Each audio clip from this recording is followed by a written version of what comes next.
سب تعریف اللہ ہی کے لیے ہے جو سب چیزوں کا مالک ہے، یعنی وہ کہ جو کچھ آسمانوں میں ہے اور جو کچھ زمین میں ہے سب اسی کا ہے، اور آخرت میں بھی اسی کی تعریف ہے، اور وہ حکمت والا ہے، خبردار ہے۔ جو کچھ زمین میں داخل ہوتا ہے اور جو اس میں سے نکلتا ہے، اور جو آسمان سے اترتا ہے اور جو اس پر چڑھتا ہے، سب اس کو معلوم ہے، اور وہ مہربان ہے، بخشنے والا ہے۔ اور کافر کہتے ہیں کہ قیامت کی گھڑی ہم پر نہیں آئے گی۔ کہہ دو کیوں نہیں آئے گی؟ میرے پروردگار کی قسم وہ تم پر ضرور آ کر رہے گی۔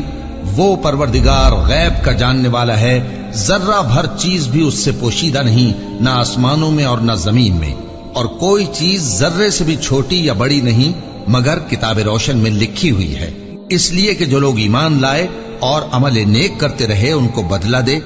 یہی ہیں جن کے لیے بخشش اور عزت کی روزی ہے، اور جنہوں نے ہماری آیتوں کے بارے میں ہمیں ہرانے کی کوشش کی ان کے لیے سخت درد دینے والے عذاب کی سزا ہے۔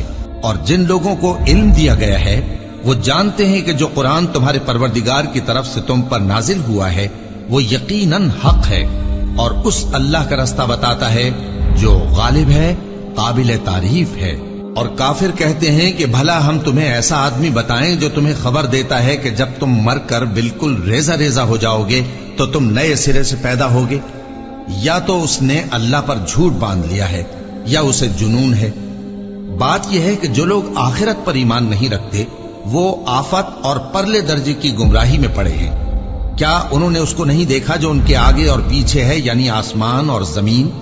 اگر ہم چاہیں تو ان کو زمین میں دھسا دیں یا ان پر آسمان کے ٹکڑے گرا دیں، اس میں ہر بندے کے لیے جو رجوع کرنے والا ہے ایک نشانی ہے۔ اور ہم نے داؤد کو اپنی طرف سے برتری بخشی تھی اور کہا تھا اے پہاڑوں ان کے ساتھ تسبیح کرو، اور پرندوں کو ان کا مسخر کر دیا، اور ان کے لیے ہم نے لوہے کو نرم کر دیا کہ کشادہ زرہیں بناؤ اور کڑیوں کو اندازے سے جوڑو، اور نیک عمل کرو، جو عمل تم کرتے ہو میں ان کو دیکھنے والا ہوں۔ اور ہوا کو ہم نے سلیمان کے تابع کر دیا تھا، اس کی صبح کی منزل 1 مہینے کی راہ ہوتی اور شام کی منزل بھی مہینے بھر کی ہوتی۔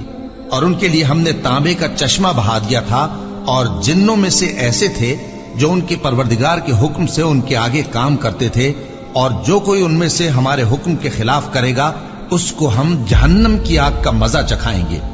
وہ جو چاہتے یہ ان کے لیے بناتے، یعنی قلعے اور تصویریں اور بڑے بڑے لگن جیسے تالاب اور دیگیں جو ایک ہی جگہ رکھی رہیں۔ اے آل داؤد شکر کرتے رہو، اور میرے بندوں میں شکر گزار تھوڑے ہیں۔ پھر جب ہم نے ان کے لیے موت کا حکم صادر کیا تو کسی چیز سے ان کا مرنا معلوم نہ ہوا مگر گھن کے کیڑے سے جو ان کے عصا کو کھاتا رہا۔ پھر جب وہ گر پڑے تب جنوں کو معلوم ہوا اور کہنے لگے کہ اگر وہ غیب جانتے ہوتے تو ذلت کی تکلیف میں نہ رہتے۔